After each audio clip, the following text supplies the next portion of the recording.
Olá a todas e a todos, cá estamos para mais uma conversa séria com o Miguel Tiago. Hoje tivemos alguns problemas técnicos, que tentei resolver da melhor maneira, vamos ver como é que isto ficou.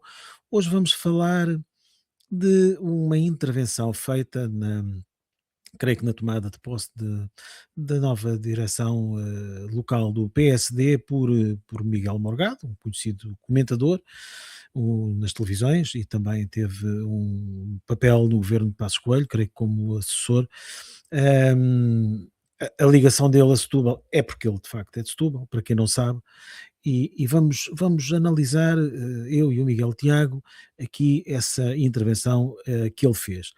Vamos também falar da proposta que foi aprovada hoje, quarta-feira, dia 8 de julho, em reunião de Câmara, uma proposta do Partido Socialista que reverte a proposta aprovada há 15 dias do Executivo Camarário, que acabava com os apoios aos alunos do escalão C no fornecimento das fichas escolares. Hoje foram apresentadas duas propostas, uma do PS e outra da CDU, com a mesma finalidade de repor estes apoios. A proposta da CDU não foi votada quase por imposição do PS, por uma questão de ordem administrativa. No entanto, a proposta do PS foi aprovada por unanimidade, o que significa que o Setúbal de Volta votou contra aquilo que tinha aprovado há 15 dias.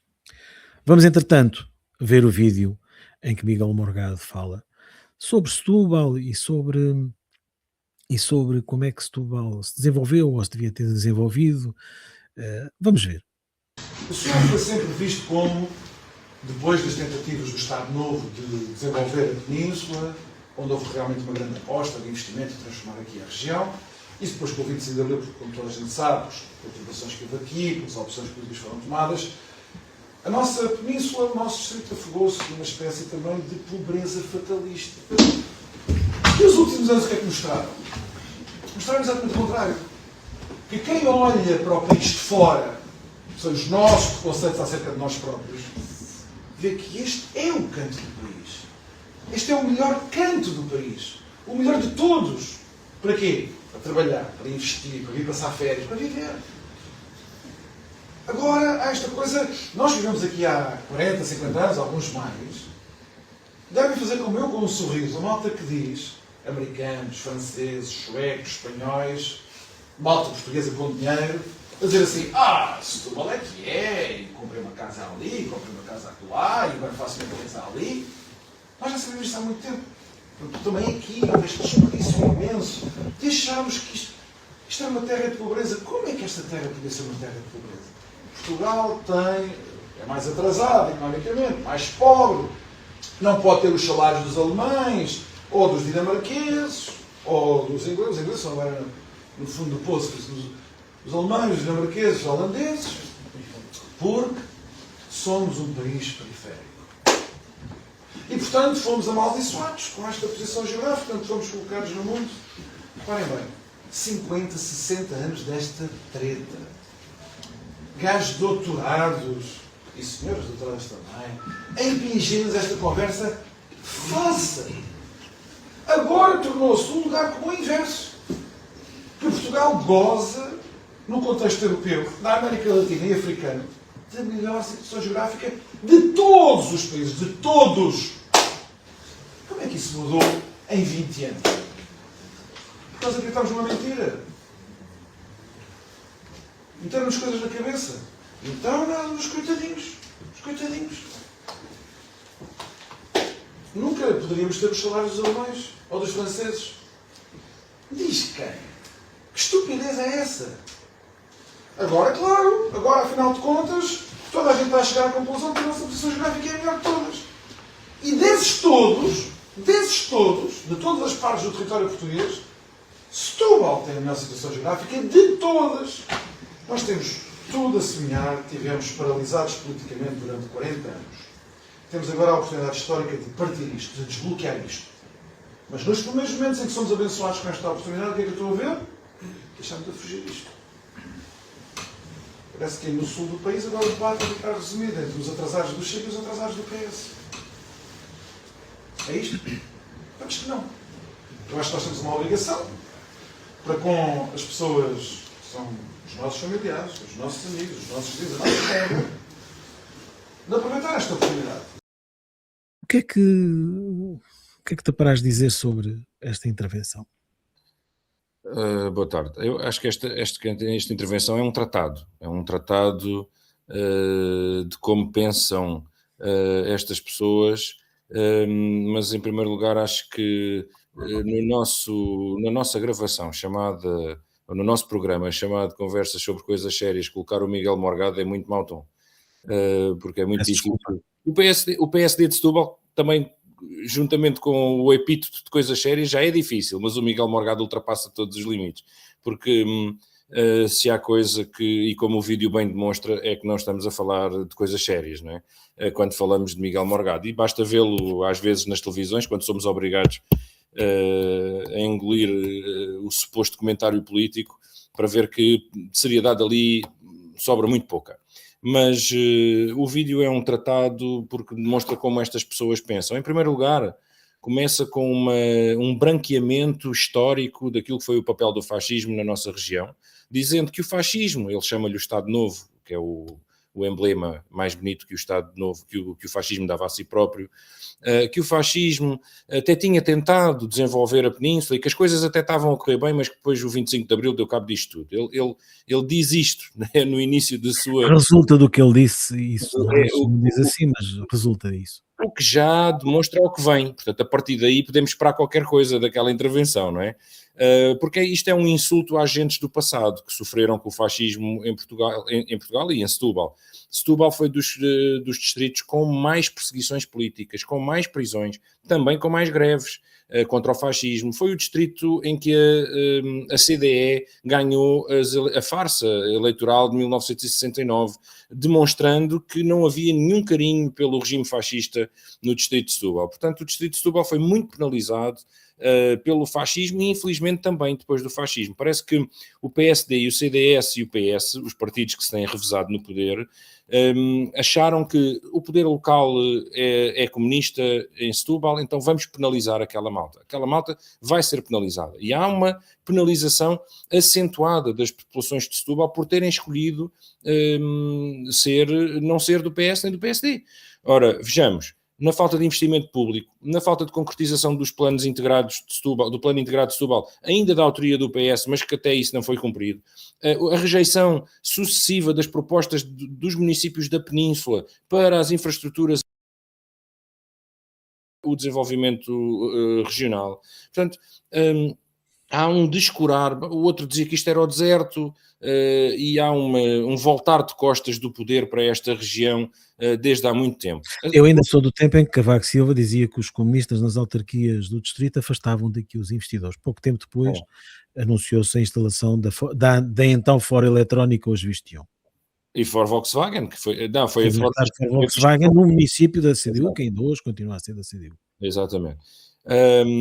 Portanto, uma segunda dimensão desta intervenção é essa que tu sublinhaste, de que apesar de depois do 25 de Abril este ter ficado uma miséria, em contraste com o que era antes, porque antes era espetacular, apesar disso, lá uns gajos ricos americanos e franceses perceberam que isto é espetacular, ao contrário de nós, que nos flagelávamos por morar numa região pobre e periférica e que por isso é que ganhávamos baixos salários. Portanto, isto demonstra bem a mentalidade destas pessoas que têm a coragem de dizer na cara de pessoas de Setúbal que ganham pouco porque têm preconceitos com vocês próprios. Porque se vocês acreditarem que são bons e que Setúbal é fixe e que as baías são bonitas, vão ganhar mais. Portanto, mas para mim é particularmente intrigante que Miguel Morgado diga que nos andaram a impingir a treta de que tínhamos de ter baixos salários. Mas quem é que nos andou a impingir essa treta? Exato. Quem é que nos impinge? Ele diz que são os gajos doutorados, mas repara, ele certamente, eu quase que aposto, que ele terá sido um desses gajos doutorados que andou a vender essa treta durante este tempo todo. Porque enquanto que os trabalhadores, e a CDU nomeadamente, andou a exigir os aumentos dos salários, a exigir a convergência com os salários mínimos no plano europeu, o aumento generalizado de todos os salários em Portugal, incluindo o mínimo, mas não só, estes tipos, o partido dele, o PSD, andou sistematicamente a dizer-nos que isso não era possível, não só porque éramos periféricos, mas por muitas outras razões que não cabe aqui agora dizer. Portanto, primeiro enganaram-nos os mesmos partidos, o PSD, o PS, primeiro enganaram-nos que a CE ia ser uma maravilha e que íamos ganhar o mesmo que os alemães. E os mesmos, depois, logo depois, começaram a dizer-nos que isso não pode ser porque nós somos pobres. É a mesma ladainha do homem que ele tanto adora, do Salazar, que já dizia que somos um país pobre, não pode almejar a grandes coisas, a grandes salários, mas somos pobres, mas honrados. Assim, convencendo a população de que a nossa pobreza é hereditária, é natural, resulta das condições do nosso país. Bem, o que parece é que o PSD local continua sem, no meio desta esquizofrenia que é o PSD nacional apoiar Dores Meira e o PSD local não apoiar, continuam nesta esquizofrenia. Peço desculpa pela utilização do termo, não saberem bem para que lado, o que é que são. Pronto, há aqui um caso de dupla personalidade muito grave que se calhar nem o psicanalista resolvia.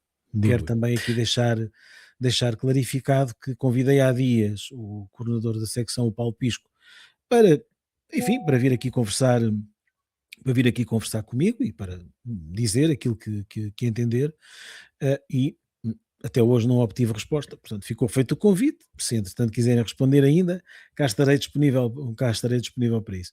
Miguel, não sei se, é como eu disse, o vídeo tem muito que se lhe diga, não sei se queres dizer mais alguma coisa, se passamos ao próximo tema. Eu creio que, pronto, temos que estar atentos a estes vendedores da banha da cobra que de vez em quando aparecem e são elevados aos altares da comunicação social e promovidos como grandes pensadores, quando na verdade são os mentirosos de sempre que já nos acompanham desde há décadas. Bem, falemos então de mais um tema local. Hoje, na reunião da Câmara Municipal de Setúbal, na reunião pública, foram apresentadas duas propostas. A proposta que foi hoje aprovada em reunião de Câmara, uma proposta do PS que reverte a proposta aprovada há 15 dias, apresentada pelo Executivo Camarário, que previa não, ia impor a redução dos apoios na aquisição de fichas escolares e a redução dos apoios, na medida em que passaria a ser apenas aos escalões A e B e o C seria excluído, o que implicava a exclusão de milhares de alunos deste apoio. Hoje o PS e a CDU apresentaram propostas na reunião de Câmara que no fundo visam reverter isto e dar este apoio aos alunos de todos os escalões. A proposta da CDU foi retirada por uma questão administrativa invocada pelo Partido Socialista e acabou por ser votada apenas a do PS, que eram em tudo idênticas e que visavam apenas repor esses apoios ao escalão C também. O mais extraordinário é que o Setúbal de Volta votou a favor da proposta do PS, votando contra a proposta que tinha feito aprovar na reunião de há 15 dias. Ou seja, há 15 dias o Setúbal de Volta queria retirar o apoio ao escalão C e passados 15 dias já está de acordo com o apoio ao escalão C. Miguel, é um bocado como o vídeo que vimos há bocado, isto é um bocado confuso. Opa, a própria descrição do processo já diz muito sobre os proponentes e os que votaram, não é? Portanto, a primeira nota é que o PS tinha se abstido na votação anterior, portanto, o PS tinha viabilizado a proposta da Câmara para retirar esse apoio, mas as movimentações, eu relembro que a CDU no próprio dia fez um vídeo e nas redes sociais denunciou e que isso se alastrou por toda a sociedade de Setúbal e toda a malta começou a perceber os apoios que ia perder e houve movimentações muito grandes e portanto de certa forma o PS terá sido encostado às cordas e teve que arranjar maneira de limpar o cadastro da abstenção que tinha, com que tinha votado na anterior proposta. Embora o PS diga que não vota contra apoios, diz que não vota contra apoios e por isso se abstém. O PS, vamos lá ver, o PS, havia um contexto em que todos os apoios existiam, a todos os escalões. A Câmara, ao invés de renovar esses apoios, propõe renovar apenas uma parte desses apoios. E o PS viabilizou essa proposta de renovar apenas uma parte desses apoios. Claro que percebeu através da pressão que as populações exerceram sobre os políticos e sobre estes partidos, percebeu que tinha que emendar a mão e, portanto, propôs agora a recuperação dos anteriores. Aliás, o PS não precisava de votar contra, bastava ter apresentado esta proposta ou ter dito isso mesmo na reunião em que se absteve, quando viabilizou o corte dos apoios. Agora, igualmente estranho, ou até mais estranho, é o facto de o Setúbal de Volta ter votado agora contra aquilo que tinha apresentado há coisa, creio que de 15 dias, 3 semanas, algo 15 desse dias, tipo. foi 15 dias, sim. Portanto, o que demonstra duas coisas, que vale a pena lutar e que o protesto das populações e dos pais se fez ouvir e teve impactos. Bem, olha, ainda há pouco tempo também diziam que a luta não fazia nada e caiu já um pacote laboral. E agora, pelos vistos, também cai o corte aos apoios dos livros, das fichas em Setúbal. Portanto, a luta vale a pena, mas é sinal também de outra coisa. É ilustrativo também do tipo de comportamento que os partidos assumem na Câmara Municipal e na Assembleia Municipal ao sabor do vento e ao sabor daquilo que sentem que lhes dá ou tira votos. Mas o mais importante aqui é termos a certeza de que se não fossem as movimentações populares e que se não fosse a denúncia que a CDU e os eleitos da CDU fizeram, isto tinha passado sem ninguém ter dado conta e só íamos dar conta quando não recebêssemos as fichas, os cadernos de fichas para os nossos alunos das escolas. O vereador Fernando José, aliás, na intervenção que faz para justificar a apresentação da proposta e a votação há 15 dias, desenvolve toda uma diatribe sobre comentários nas redes sociais, publicações nas redes sociais, enfim, mostrando-se muito ofendido. Tem esse direito, naturalmente, de se mostrar muito ofendido, embora no responsável político que está na vida pública não seja, enfim, diria eu, muito comum. E portanto desenvolveu toda essa diatribe, talvez, digo eu, não sei, com a má consciência de ter sido apanhado na curva. É a linguagem popular, resolve muitas coisas. Foi apanhado na curva e agora voltaram atrás. Mas continuamos a falar da educação, agora para falar de um tema nacional, que é a atrapalhada dos exames. Primeiro eram os agrafos que se colavam em cima dos QR codes, depois veio-se dizer que os pais não deviam ter marcado férias para esta altura, que já sabiam que isto, enfim, podia correr mal, não é? Podiam correr mal, portanto, o calendário estava anunciado há uma série de tempo e, portanto, os pais devem ter, se calhar tem que se pedir agora ao governo para dizer qual é a margem aceitável para não marcar férias quando há exames dos miúdos. Miguel, o que é que te apraz dizer sobre esta matéria?